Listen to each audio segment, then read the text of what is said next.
Olá, pessoal, bem-vindas e bem-vindos a mais uma live aqui do canal Histórias do Cinema. Hoje o assunto é terror, terror nacional, mas antes aqueles recadinhos básicos.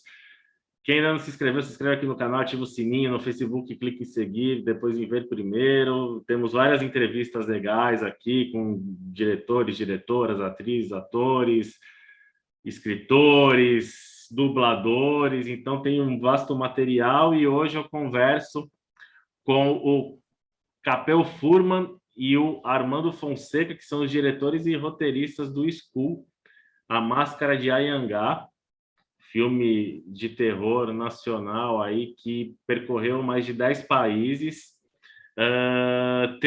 Agora está chegando ao Canal Brasil e outras plataformas também, e eu acho bacana a gente ter essa conversa porque esse gênero terror tem ganhado espaço no Brasil, né? Eu acho que durante muito tempo os festivais mais tradicionais não davam o devido espaço, e eu acho que para a gente se aproximar de uma indústria, realmente de uma indústria audiovisual, é preciso que o cinema brasileiro invista e passeie por diferentes gêneros, né? Além do drama, a ficção científica, o terror, a animação, a comédia. E só assim a gente vai ter um mercado aqui cada vez mais potente, que é o que a Coreia do Sul entendeu já há algum tempo e hoje está dominando aí os serviços de streaming. Recentemente teve Round Six, My Name, várias séries legais aí. Bom, queria começar primeiro, como é que é a história do cinema? A gente gosta de saber um pouquinho da história dos nossos convidados, então pedir para o Capel e para o Armando falarem um pouquinho como é que se enveredaram, antes da gente entrar no filme, pelo segmento audiovisual, o que, que os levou a essa carreira que no Brasil é difícil, né? Conseguir captar recurso, fazer o filme rodar, então geralmente cineasta aqui é o verdadeiro herói, né? Para conseguir, enfim, fazer o trabalho girar.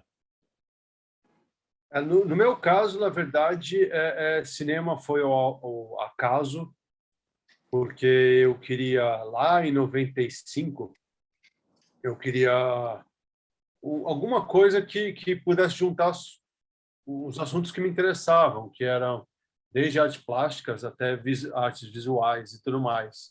E o cinema é bacana porque ele não é individual, né? Ele junta muitas características. E por isso você, de certa forma, trabalha com todos esses aspectos. Você trabalha com contar uma história, mas também trabalha com contar essa história de forma visual, né? De como colocar essa história visualmente na tela. Então, para mim foi muito legal porque cinema e efeitos especiais somaram. Eles somaram diversas áreas que me interessavam, desde tecnologia até a narrativa mesmo, de forma verbal e de forma visual, e colocado isso em prática. Só que, da mesma forma que a gente está agora, 96 foi tipo retomada, né? O Brasil estava há muito tempo sem fazer nada e o pessoal estava reaprendendo a fazer cinema. Basicamente, o que a gente está começando a experimentar agora. Então, a gente teve um auge muito grande de produções cinematográficas e agora teve esse hiato novamente e vamos recomeçar a aprender. Felizmente, os streamings meio que mantiveram a produção audiovisual, mas não tão intensa quanto a gente estava, né? Uhum. Armando? Cara, desde que eu estava na escola, que eu lembro, às vezes eu conseguia convencer o professor a fazer algum trabalho que tinha que fazer em fita, então eu chegava com uma fita cassete, com um trabalho feito. E aí, quando eu fui fazer faculdade, não tinha faculdade de cinema, né, lá em Brasília, que eu sou de Brasília, acabei fazendo publicidade. E aí, depois até fiz faculdade de cinema também, fiz uns outros cursos de cinema, porque era algo que já me interessava. Eu via que eu gostava de contar história em vídeo mesmo. O que me motivava, e até hoje assim mesmo, é o desafio de pegar uma história que está no papel e como é que eu vou transpô-la para a tela, sabe? A parada é essa, contar histórias, fazer as pessoas verem essas histórias, interpretarem para elas mesmas. E aí eu estou há mais de 10 anos morando em São Paulo já, e a gente, né, se conhece há mais de 10 anos também, eu e o Capel. A gente tem feito vários projetos, vários filmes. Tem o Cinelab, né, que é no canal Sci-Fi Universal, tem os filmes que a gente tem feito junto ao longo do tempo. Então a gente percebeu que dá caldo, dá trabalho, mas dá caldo. É legal poder produzir junto. Assim. E como é que nasce o Skull, a máscara de Anhangá, assim? Quais referências foram buscar? Como é que foi o processo de realização, captação de recurso?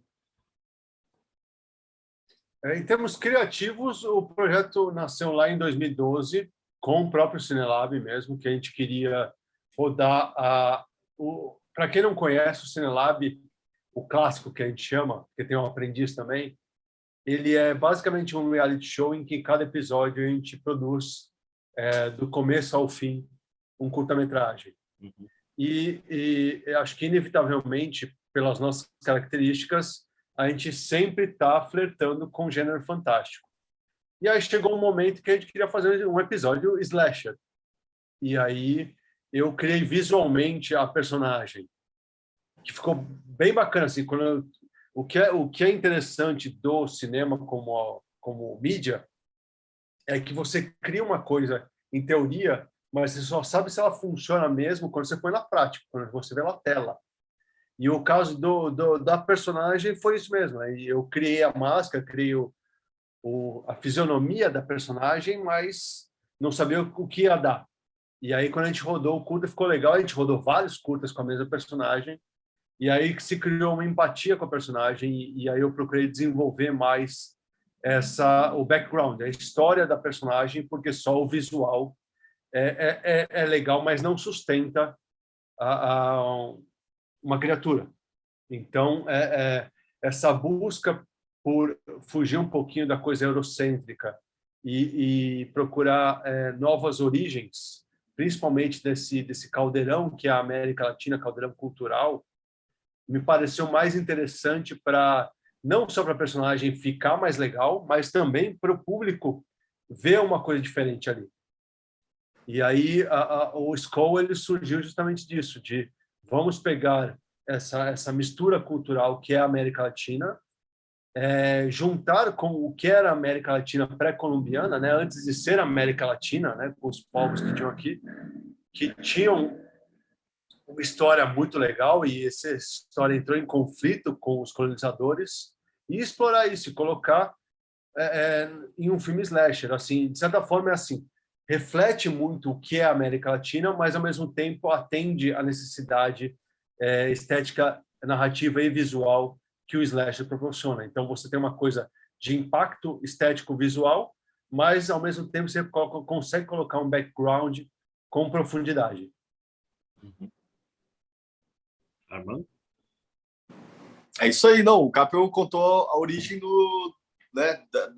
dessa caminhada aí da história do Skull e culminando no filme, né? Então, se você assistiu o filme, o pessoal que viu o filme, vai ver que tem vários plots que dá para ser mais explorado, tem uns personagens que podem ser mais explorados ali, porque a gente pensou nessa história como uma história mais expandida, né? E aí, quando a gente teve sinal verde para poder fazer um longa-metragem, a gente condensou um pouco as histórias ali para poder contar essa história como uma coisa única dentro do longa, né? E é o que está aí hoje. Você falou de 2012, são quase 10 anos aí preparando, então, o filme, assim, como é que... As dificuldades para conseguir tirar do papel e tal... vocês foram buscar referências no cinema dos anos 80, a questão de artefato e tal, e mesmo assim tendo essa brasilidade, né, trazendo a história para cá. A gente homenageou esse do Rodrigo Aragão aqui no Santos Film Fest, exibimos os filmes dele também. Acho que tem um pouco esse setor aí que tá em efervescência no cinema nacional, né, questão do terror. Vocês podem falar sobre isso? Assim? A ideia de transformar a personagem num universo maior surgiu mais ou menos em 2015. A personagem já existia. Mas vamos expandir e se transformar no universo com outras personagens, surgiu em 2015 com uma proposta de série, inclusive. É por isso que, como o Armando falou, quando você assiste o filme, você sente que alguns personagens poderiam ir para outras áreas e eles vão. Só que a gente não consegue colocar tudo isso num filme de 1h30.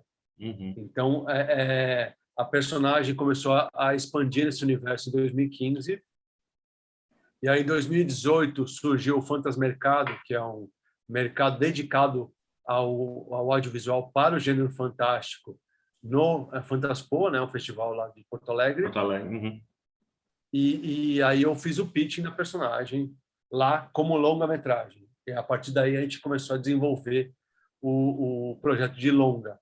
Uhum.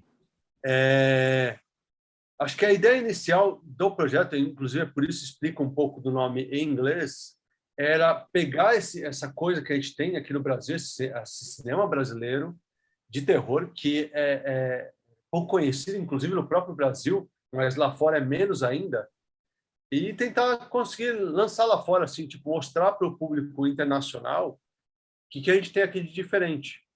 Uhum. Tanto em termos culturais, quanto em termos de história e de modo de contar esse filme. Eu acho que a coisa dos anos 80 surgiu não necessariamente... Obviamente, a gente tem referências subconscientes que acabam aparecendo de qualquer jeito, mesmo que a gente não queira. Vou fazer uma videoarte, aparece referência, não tem como. Mas a questão é assim, a gente fez o filme com as mesmas condições que se fazia um filme slasher nos anos 80. Então, baixo orçamento, equipe reduzida, efeitos práticos e tudo mais. E aí, por consequência, saiu um filme dos anos 80. Não é que vamos emular um filme dos anos 80. A gente fez o filme como se fosse dos anos 80. Então, o resultado foi basicamente o mesmo.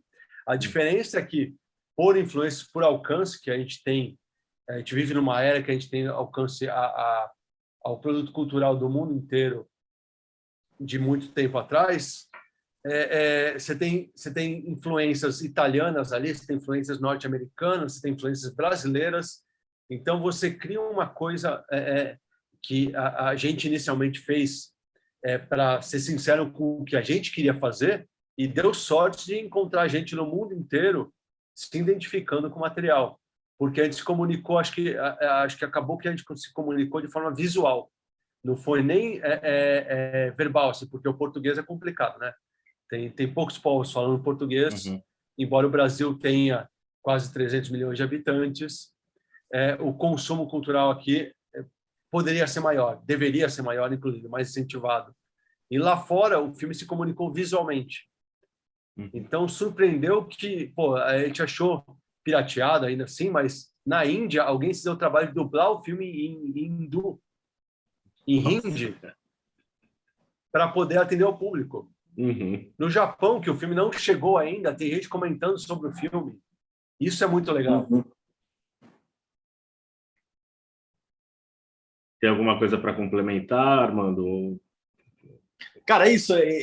O que é interessante é esse alcance, né? Que você falou da mescla e tal. E aí você perguntou como a gente conseguiu executar o filme, de onde surgiu. Depois que o Capra fez esse pitching lá no Fantasmercado, a gente conseguiu um investidor de fora, né? Dos Estados Unidos, que inicialmente foi quem deu esse pontapé para o filme acontecer. Então você vê que é uma junção de cultura indígena com uma cultura pré-colombiana que saiu, igual o Capra falou, saiu do eurocentrismo lá de fora, né? Foi meio que chamou atenção para eles. E claro, depois do filme pronto, a gente viu muitos reviews, né? Porque os festivais voltaram online. Então, muita gente viu o filme lá fora por causa disso, né? Por ser online, não uma sessão, numa sala dedicada um dia só. Então, a gente viu que o pessoal gostou muito dessa pegada, de ser uma coisa meio diferente, essa parada eurocêntrica, e também dos efeitos especiais práticos, né? Que é uma coisa que os anos 80 traz, depois os anos 90 foram meio que acabando assim. Mas os gringos são muito acostumados com efeito especial. Aqui no Brasil também, né? Mas teve cena que eles comentaram, algumas pessoas comentaram, isso aí o cara fez no estúdio, no Chroma. Sendo que a gente foi lá na locação e fez mesmo. Nos anos 80, o cara tinha que ir na locação e fazer e filmar. A gente foi aqui no meio do mato em São Paulo. Então, assim, a gente consegue executar de uma forma que eles percebem como sendo diferente mesmo, né? Do que está sendo feito. Sensacional. E como é que chegaram na Natália Rodrigues aí para fazer a Beatriz, a protagonista policial? Como é que foi? Pelo Helder. Pelo Helder Fraga. Pelo Helder. pelo link comum. A gente procura, assim, como a gente faz um cinema independente com baixo orçamento até, mas a questão é principalmente independente. A gente quer fazer um filme que as pessoas se sintam bem no set. Acho que é o principal de tudo, assim, porque cinema é cansativo, cinema é exaustivo, assim, 12 horas ou mais, 6 dias por semana. Se você tiver com pessoas que até podem ser extremamente habilidosas, mas que você não consegue lidar pessoalmente, você cria um set caótico. Você cria um set que causa mal-estar. E aí, quando você está fazendo um filme que você sabe que você não vai ganhar nada com isso, você quer ter um pessoal que você confia não só como talento, mas também como índole de pessoa. Então, a gente procura sempre trabalhar com os que a gente já conhece, ou por indicação de quem a gente já conhece, mas não só basta ter talento, precisa ser uma pessoa de índole boa. Basicamente é isso, assim. Porque a gente vai conviver muito tempo junto. Com certeza. Armando? Cara, é isso. A Natália foi uma pessoa que colaborou muito para o filme, sabe? E poder contar com o elenco que traz ideias. Porque, assim, é claro que a gente escreve o roteiro e vai lá filmar tendo aquilo como um guia e tal, mas na hora que a gente está na pré-produção, ensaiando, preparando, é muito legal ter esse bate-bola com o elenco. Porque às vezes a gente ensaiando uma cena, eles trazem um outro ponto de vista que melhora a cena, dá mais conflito, mais direcionamento pro personagem, sabe? Então a Natália tem esse aspecto de ter um bate-bola muito legal, e principalmente no set, assim, ela colabora muito, assim, junto, sabe? Ela não é aquele ator que vai lá, executa e pronto. Eu gosto disso, esse jogo um pouco com o ator. Ela é bem legal. Bom, o Helder Fraga, para quem não sabe, é um cineasta e está rodando aí o filme dele, o Linha de Frente Brasil, sobre a primeira onda da Covid. Foi selecionado agora para um filme no festival na China, foi lançado aqui em Santos, no Santos Film Fest. Ele também está com o artista A Força do Pensamento, sobre o artista Marcos Abranches, fez o SP Crônicas de uma Cidade Real também, que tem inclusive ator em comum, né, com o o Ricardo, e enfim, um cineasta muito talentoso e independente também. E para distribuir o filme, cara, vocês passaram por 10 países aí, agora, pelo que eu vi, rolaram os festivais, né? Alguns prêmios que eu estou vendo aqui. Ganhou melhor atriz e melhor direção de arte no Festival de Cinema de Caruaru, direção e efeitos especiais pela CCRJ no Festival Rio Fantastic, e foi indicado para efeitos gore pelo Fright Fest no Reino Unido, e agora o filme está em exibição, além do Canal Brasil, no Google Play. Que mais? Quais são as plataformas aí que o filme está? O filme ele estreou no Canal Brasil, na programação de Halloween do Canal Brasil. Foi então, recente vários filmes agora. De terror. Acabou de acontecer. Vários filmes brasileiros de terror estrearam. Estrearam não, né? O School foi no que estreou, mas vários foram exibidos. E aí, em seguida, a gente estreou também em várias plataformas digitais. Então, NetNow, Google Play, Vivo Play, YouTube Filmes, iTunes, várias agora. Estamos colocando os links aqui para quem quiser conferir, prestigiem aí. Legal. A pandemia afetou de alguma forma assim a carreira do filme de repente para circuito comercial, passar por mais festivais? Como é que foi? Na verdade, incrivelmente, a pandemia foi positiva para o filme. Foi positiva. Foi uma experiência, porque assim, é o que a gente fala, é um filme de terror, já é de nicho o filme, já é de nicho o filme em termos orçamentários, já é de nicho em termos geográficos. Então, pela pandemia, igual o Armando comentou, assim, possibilitar que os festivais se tornassem digitais, e ao invés de 200 pessoas na sala de cinema, para um dia de evento, você tem quase um país inteiro, no caso dos Estados Unidos, por exemplo, onde o filme estreou no Festival de Chattanooga em 2020. E aí os Estados Unidos inteiro podia assistir o filme. E aí, graças a isso, a gente teve reviews extremamente positivos, que, obviamente, sem orçamento para marketing, a gente conseguiu de boca em boca que o filme ficasse conhecido quase que no mundo inteiro. E isso possibilitou que a distribuidora internacional é a Raven Banner e a distribuidora nacional é a O2 Play. A Raven Banner conseguiu vender o filme para muitos países lá fora, mais de 10, e lá no caso dos países de língua inglesa, para Shudder, que é um streaming dedicado exclusivamente ao gênero fantástico. E isso para um filme em português, com limitações de língua, para para o exterior que rejeita, quase de certa forma, filmes com legenda, foi muito bacana. Então, a pandemia, obviamente, não foi positiva, mas a pandemia acelerou um processo que iria acontecer naturalmente dos festivais se tornarem híbridos. Você ter a presença presencial e a coisa virtual. E a coisa virtual possibilita que a pessoa que não teria condições de viajar até o festival pudesse aproveitar o festival da mesma forma. E aí você alcança um público muito maior e se comunica com muito mais gente. A gente teve essa experiência com o Santos Film Fest, a gente fez 3 edições online, uma ano passado, 2 esse ano. Teve 3.000, 4.000 visualizações, quantas salas de cinema a gente ia precisar se fosse presencial, ia ter como, né? Com certeza.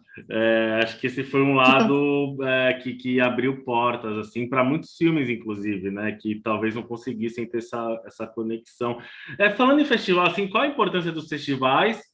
E o filme, o School, ele correu festivais de nicho, né? Ou seja, voltados para cinema de fantasia, terror, ou também festivais que têm uma programação mais diversificada. E eu queria saber de vocês se há falta ainda na curadoria desses festivais, os maiores, que tem, né, um apelo em mídia maior, ter esse olhar para os gêneros que não sejam drama, a coisa mais básica que frequenta os festivais no Brasil, assim. Acho que sempre teve um preconceito de festival, de classificar o gênero terror ou inventar novos nomes para o gênero terror para poder colocar ele na programação normal. Como se o terror fosse o concurso, fosse café com leite, ou uma sessão especial para as pessoas terem uma outra versão do que é cinema. Principalmente se você considerar que cinema é assim, tá lá, mídia cinematográfica é cinema, não importa o que você coloca ali. É complicado em termos de festival, mas eu entendo que, às vezes, o festival cultiva um público e ele procura a curadoria desse festival atender a esse público. Então, por mais que eu gostaria de passar o filme em muitos festivais que tem por aí, eu entendo que o público desse festival não teria interesse no filme. E talvez por isso o festival crie uma sessão especial para isso. Mas é uma coisa, acho que mais de acostumar ao gênero com uma coisa, um gênero do cinema, do que qualquer outro sentido, assim. E festival vai ter isso, festival vai ter, da mesma forma que um festival dedicado ao gênero fantástico não vai passar um drama, uma comédia, porque o público desse festival não vai querer ver, eu entendo perfeitamente que outro festival vai se comportar de acordo com o seu público.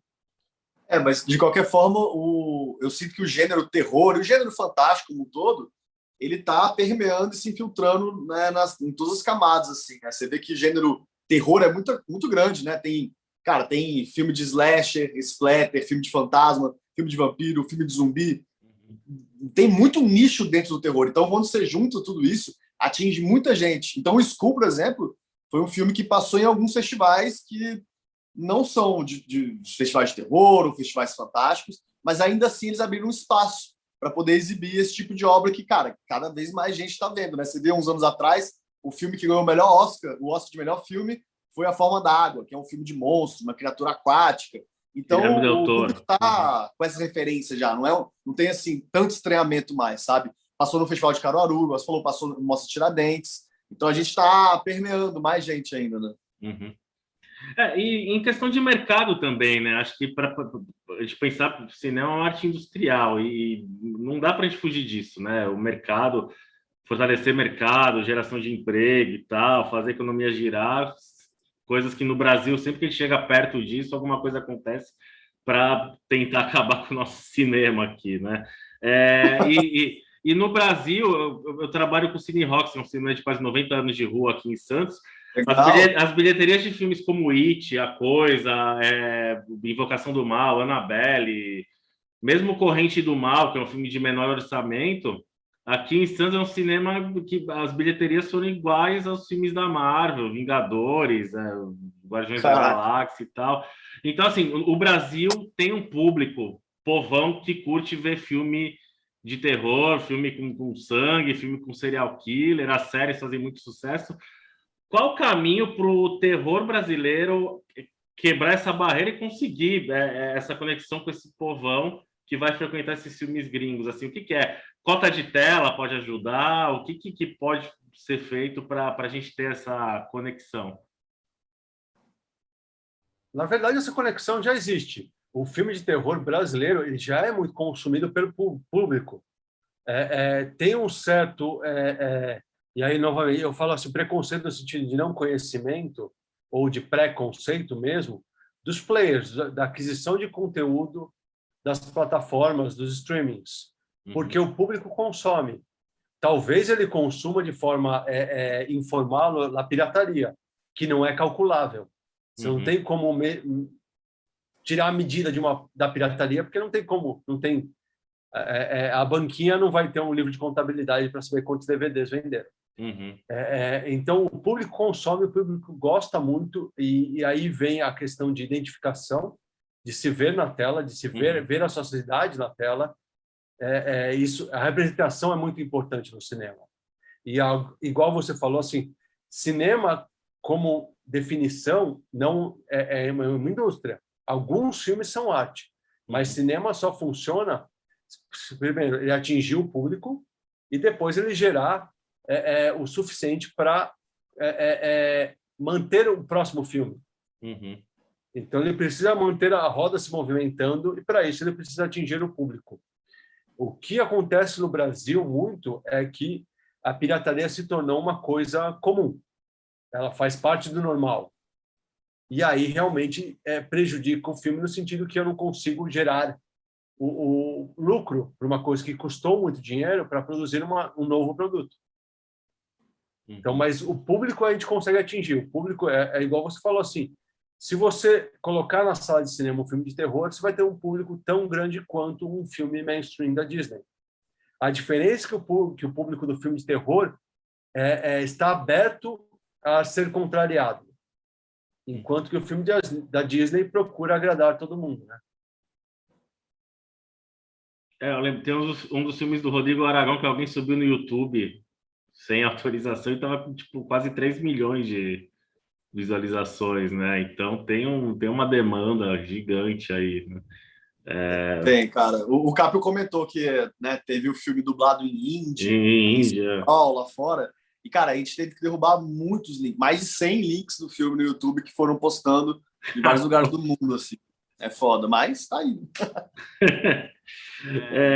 E o que vocês têm para contar para a gente aí da distribuição do filme e tal? Vai, Caprio. Eu?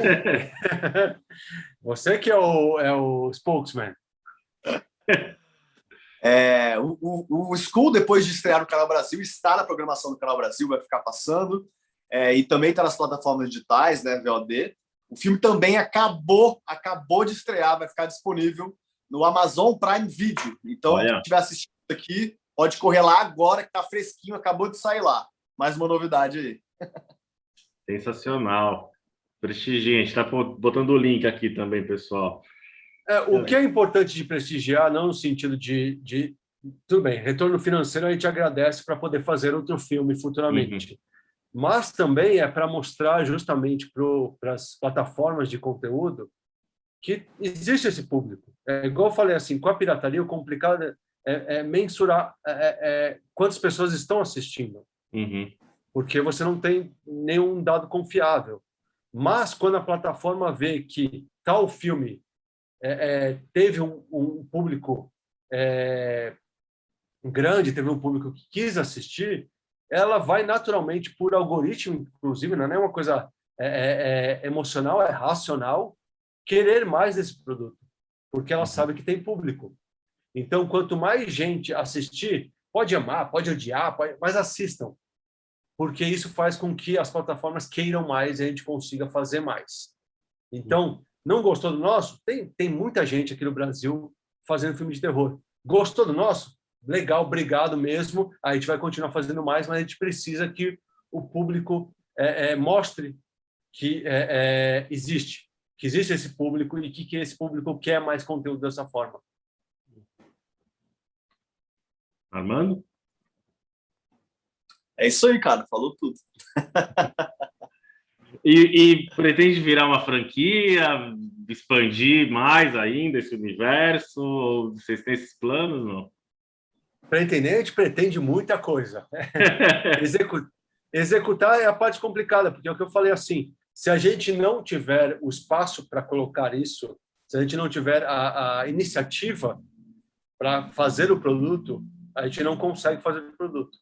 Porque cinema não só é uma arte coletiva, mas também é uma arte dedicada ao coletivo. Uhum. E a gente precisa dessa troca para o cinema continuar existindo. Mas nós temos coisas escritas para expandir o universo do Skull, com certeza. O que nos falta, além disso, é investimento e grana para poder fazer a parada acontecer. Então, quem estiver assistindo aí e quer fazer o cinema acontecer, ajuda a gente. Pessoal, assistam bastante na Amazon e mandem mensagens para a Amazon, a Amazon transformar numa série depois. Ó, a dica aí, já fica... Tem aquele The Purge, né? Que eu curto essa série, a franquia The Purge, Uma Noite de Crime, inclusive tá na Amazon também. Começou com um filme de baixo orçamento, fez uma baita grana, já tá indo para o 5º filme e 2 temporadas da mesma série, né? Do James de Monaco. Mas é de certa forma assim que funciona. A Blumhouse, ela aposta em muito filme. Porque cinema não é uma coisa científica. Essa fórmula vai gerar um filme de muito sucesso. Não existe isso. Então, você tem que apostar que tudo é possível. Todas as ideias são possíveis de acontecer. Não existe ideia ruim para cinema. Você tem que fazer e é empírico. Se dá certo ou não, só o tempo dirá. Antes da gente entrar no nosso ping-pong, eu queria saber como é que é o trabalho em conjunto, quando há 2 diretores, 2 roteiristas, como é que é esse ping-pong, como é que vocês dividem as missões aí na realização do filme e tal? Primeiro, o roteiro ele é estruturado do que é possível ser feito, né? Acho que a gente... Porque não só a gente é roteirista, também a gente é produtor. Então, a gente não adianta querer fazer uma coisa que a gente sabe que não é possível. Então, o roteiro ele é elaborado no que a gente tem acesso. Então, acho que, primeiro de tudo, essa é a parte importante. Também, em diversos projetos, não só nesse, a gente trabalha muito com transmídia. Então, qual o potencial dessa história se expandir para outros lugares? Igual a gente comentou antes com relação à série, que o projeto surgiu como série e muitos personagens vão para outros lugares. A ideia é sempre elaborar o projeto como esse personagem ele pode habitar outras mídias, ele pode habitar a história em quadrinho, ele pode habitar uma toy art ou uma escultura. Isso também é muito relevante na nossa estrutura de trabalho. E eu acho que, em termos de direção, e aí o Armando complementa, mas assim, as minhas habilidades sociais são bem limitadas, minha comunicação com as pessoas é bem limitada, então eu sou uma pessoa visual. Para mim, o que é interessante é trabalhar a cena de efeito, trabalhar a cena de ação, trabalhar esteticamente a plástica do negócio. E na hora de me comunicar com as pessoas, talvez eu tenha as minhas limitações, principalmente elenco, de passar a intenção. E aí eu acabo tratando o elenco como se fosse um efeito, e aí o elenco talvez não goste disso. E aí, nesse sentido, entra o Armando com mais sensibilidade na hora de se relacionar com as pessoas. É que, André, a gente acumula tanta função, né, cara, que dirigir junto, na verdade, tá tirando um pouco assim a trabalheira que né? Então, é legal todos os aspectos ter mais olhos olhando. Então, às vezes, a cabeça de uma pessoa só não observaria tal aspecto sobre esse conflito da narrativa do roteiro, ou algum problema, alguma coisa no set que a gente identifique.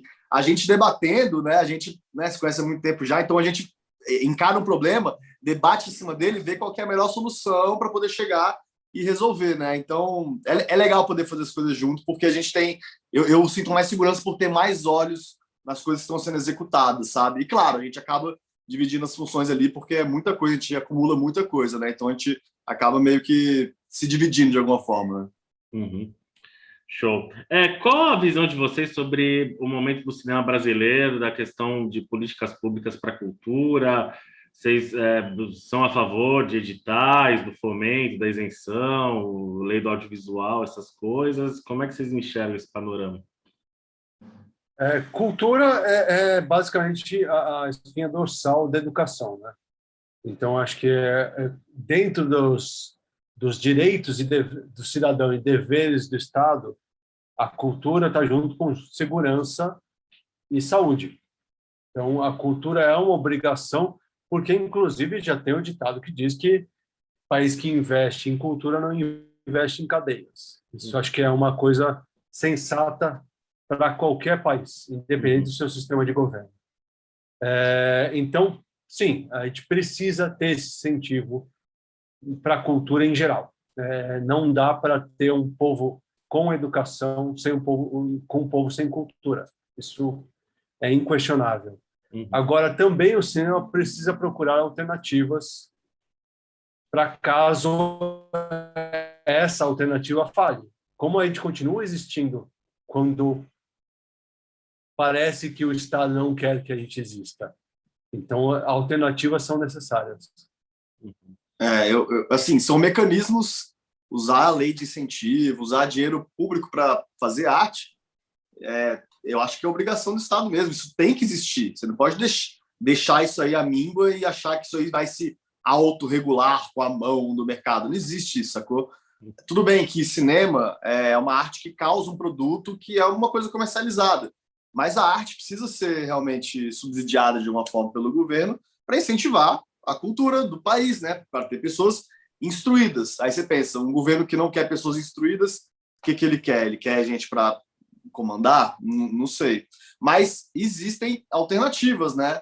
Eu acho que são mecanismos para serem usados, tem que fazer isso mesmo, mas existem alternativas de investimento privado, você demonstrar que um filme que tem um investimento privado pode ter um resultado financeiro que se valha, né? Que ele ou se pague ou que comece a dar lucro.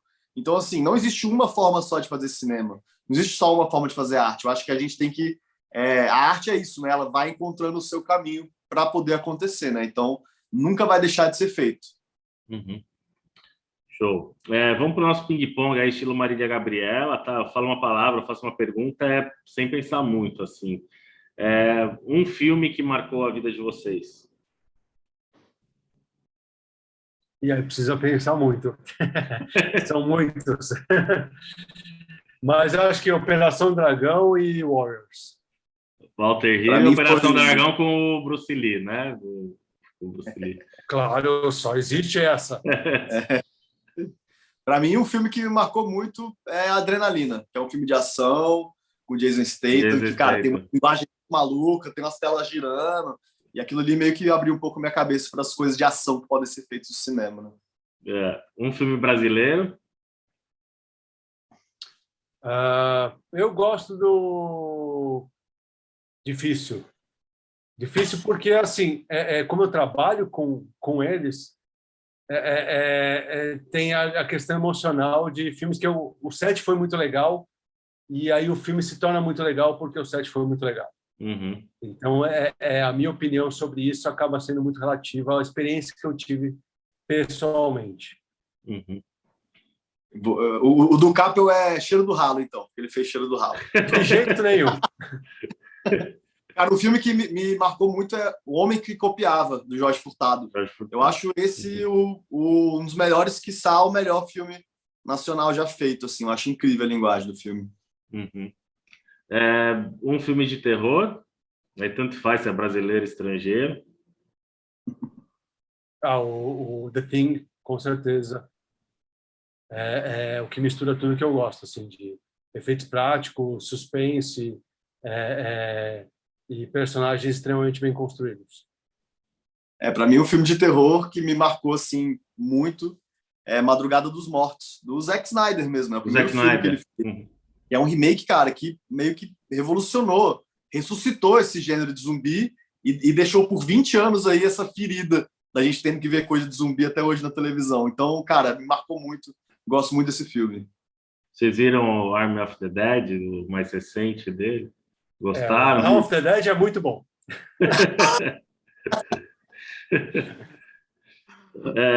Um diretor ou uma diretora de cinema? Para mim, o Sergio Leone, com certeza. O Western, para mim, apesar de não ter citado como filme favorito, o Western, para mim, é uma estrutura que permeia o cinema em geral e é muito importante. Então, é uma influência muito grande, não no modo como eu quero fazer cinema, mas no clima que eu quero ter num filme que eu assisto. Uhum. E, cara, para mim, também vai. Para mim, um diretor que eu gosto muito, sempre admirei, acho incrível as coisas que ele faz, é o Kevin Smith. Porque desde lá do começo, o cara fazia filmes simples, filmes com diálogo, mas que prendiam muito e que já começou a construir um universo de personagens, onde um personagem conversava com outro, um personagem aparecia no outro filme, e eu gostava muito. E agora, nesses últimos anos, ele começou a enveredar menos pelo humor. Então, tem até um filme dele chamado Head State, que é um dos filmes mais recentes dele, que, cara, é muito bom. É um cerco numa igreja com os fanáticos, então tem umas mortes, tem umas coisas... É um filme muito, muito tenso, assim. Então, ele é um cara que eu admiro muito, Kevin Smith. Você gostou do novo He-Man, vai. E o novo He-Man é muito bom também, viu? Eu curti o novo He-Man também. E não é novo He-Man, é nova She-Ra com He-Man. Tem que ter a segunda parte para complementar, né? Pra gente... Tá para lançar. Um ator e uma atriz. O Clint Eastwood, por causa do Sergio Leone. Acho que os dois são inseparáveis, apesar de eles não se gostarem. E de atriz, eu esqueci o nome dela, mas não pela atuação dela, mas pela persistência no gênero. Que eu não esqueci o nome, não consigo falar o nome dela, que é a Mila Jovovich. Jovovich. Porque ela tem uma persistência com o gênero, uma dedicação com o gênero que eu acho muito legal. Ela não é uma grande atriz, mas ela tem uma familiaridade com o gênero que, para mim, é importante, assim, a pessoa se dedicar ao gênero. Uhum. E, cara, para mim, dois atores, um ator, né, e uma atriz, um ator brasileiro que eu acho foda, que é nosso parceiro, o Ricardo Gelli. Ele é muito bom. A gente já fez 3 longas com ele, né, Capro? Não, o Ricardo Gelli, assim, é ao concurso porque a presença dele em cena é que fica feio você falar do seu próprio filme, tá? Cara, eu sou sincero, o que eu posso fazer? Não, mas o Ricardo Gelli não tem como fazer um filme sem ele. Basicamente é isso. Cara, é muito foda, ele é muito bom. Ele ganhou até o Kikito de melhor ator por um filme no Festival de Gramado. Então, assim, ganhou. Ele não é só reconhecido por nós, que sabemos que ele é foda. O público, todos os críticos, todo mundo sabendo que ele é o cara. E uma atriz que eu, cara, admiro muito, que eu quero poder fazer cada vez mais coisas, é a Gilda Nomati, que nos últimos 10 anos aí, ela começou a fazer vários filmes nacionais aqui. E, cara, toda vez ela entrega uma performance diferente, com uma pegada diferente. Então, eu sinto que a Gilda é alguém que, cara, vai fazer história, com certeza. Uhum. Um livro? Livro? Eu não leio. Pode ser história em quadrinhos? Que livro? Pode ser livro de meia, livro? Livros com figurinhas, pode ser? Pode. Livros com figurinha é o The Max, que é extremamente importante para mim. Pelo imaginário criado. Graficamente, eu acho ele lindo. Assim, é um desenho muito bom. Mas o imaginário criado por trás é espetacular. Para mim, foi uma influência muito grande nos anos 90, na minha formação cultural. Uhum. Para mim, assim, contando livros de figurinhas, para mim, Preacher é uma das maiores obras que já fizeram. Preacher do Garfênis é muito foda. Eu acho o Garfênis muito foda. Mas falando em livro, texto corrido, né, coisa do passado, eu gosto muito do livro do Clube da Luta. Porque eu li o livro, depois eu vi o filme, assim, claro, o contrário, né, mas O livro, ele conta uma história e no final ficou diferente do livro, do filme, e o filme tem uma adaptação absurda. Então, cara, o livro já é muito, muito, muito bom. E aí, combinado com esse estudo de ver como é que virou um filme, para mim é um dos livros que mais me marcou, assim, né? Clube da Luta mesmo. Qual o futuro do cinema? Complicado, né? O futuro do cinema, o que está apontando é ser videogame. Mas eu espero que não, porque são mídias diferentes. As duas podem existir, mas você cria aquele conflito igual quando surgiu a televisão, que o cinema nunca mais vai existir. E aí o cinema persiste. Acho que o futuro do cinema é se reinventar, o que é complicado para uma mídia que existe há mais de 100 anos e tem milhões de versões, né? Mas eu acho que o cinema precisa se reinventar para buscar o público, principalmente o público mais jovem, e mostrar que a referência do filme não é o último vídeo do YouTube que foi assistido. Cara, o futuro do cinema tá na palma da minha mão, da sua mão, da mão de todo mundo, sacou? O pessoal assiste filme em casa, mas assiste filme no celular e não tá nem aí. A gente fica muito preocupado. Vamos fazer o filme em 4K, 6K, 8K, 10K, e o cara vai assistir no celular dele. Não tem como você impedir. Como é que você vai soltar uma obra artística e ficar afunilando, direcionando para aonde as pessoas vão consumir? Cara, o cinema tá na casa das pessoas agora, tá na mão de cada um.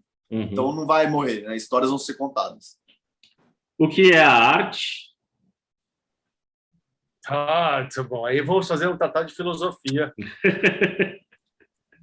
para definir. Acho que a arte é tudo que faz você refletir, que sai fora do comum, você percebe aquilo e é obrigado a ter uma interação, mesmo que você não queira.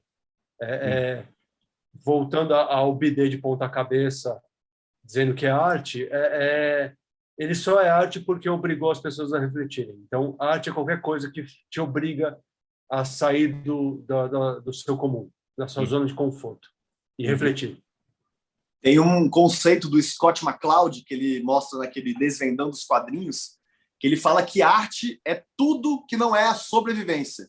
Então, se você não está correndo atrás de um bicho para matar ele para comer ou está colhendo planta para se alimentar, se você pega e já faz o desenho da marca da sua mão na parede da caverna, isso aí já é arte. Então, eu gosto desse conceito de falar que, cara, tudo que você cria, tudo que você pensa que não é só para sobrevivência, já é arte, sabe? Você está criando algo que é uma coisa que é a curiosidade do ser humano agindo, né? Então, a arte está inerente ao ser humano, cara. Agora a pergunta para encerrar, Capel por Capel e Armando por Armando. Na hora de vocês falarem De quê? sobre vocês. Eita, não, isso eu não gosto nem quando os outros falam de mim. Mas basicamente o que eu procuro também, da mesma forma que a arte, sair fora da minha zona de conforto e tentar explorar o máximo possível novas experiências visuais. Eu vou dizer que, nesse sentido, eu sou meio egoísta, que eu não tudo que eu não faço pelos outros, eu faço para mim mesmo e espero que os outros curtam. Mas a principal intenção é me expressar visualmente através de outros meios. Porque o que interessa não sou eu, é colocar a minha intenção de forma física e deixar ali, assim, sem a ligação, romper a ligação e deixar ali. Cara, é foda, né? Você se definir, mas se você tá falando de uma coisa assim, profissional, o que eu busco, o que eu quero, cara, eu quero contar a história, sacou? Eu quero poder diversificar cada vez mais e expandir vários universos e contar histórias sobre pessoas diferentes, personagens diferentes, tudo para fazer o espectador refletir, pensar sobre a sociedade que ele vive mesmo hoje. Que é muito legal, claro, você levar, você falar, Avatar é um filme que não tem nada a ver com o mundo de hoje, é outro planeta. Mas, cara, todos os conflitos são baseados em conflitos da nossa sociedade, né? Então, eu acho que o cinema, a arte está aí para a gente poder levantar essas bolas de fazer o espectador pensar e refletir um pouco sobre a sociedade que ele vive, né? E contando boas histórias no caminho. Gente, quero agradecer, foi muito legal conversar com vocês. Vocês têm algum recado para deixar para quem está acompanhando a gente aí? Da minha parte, façam, retomando a arte aí, acho que é importante fazer, independente das circunstâncias, ser resiliente nesse sentido, mas fazer também, mesmo que as circunstâncias fossem ideais, e aí eu não estou cagando regra, mas eu estou só falando do modo como eu acho bacana. Fazer por fazer.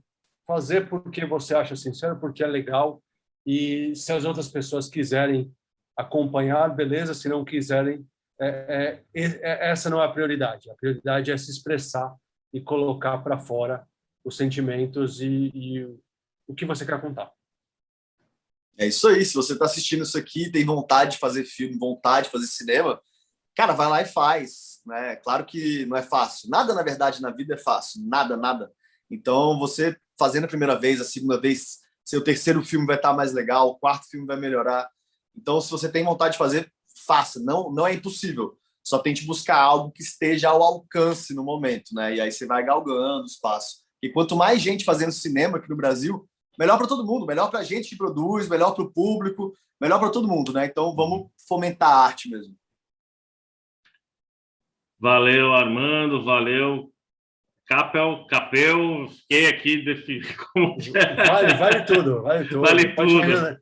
Pode chamar de André também.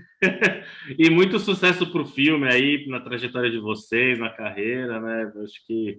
E quem está acompanhando, prestigiem também. A gente precisa valorizar o nosso cinema, porque a gente se enxerga na tela e tem muita gente talentosa no país e tal, tá bom? Obrigadão, pessoal. Valeu. A gente Obrigado demais. Obrigado, André. Valeu. Obrigado.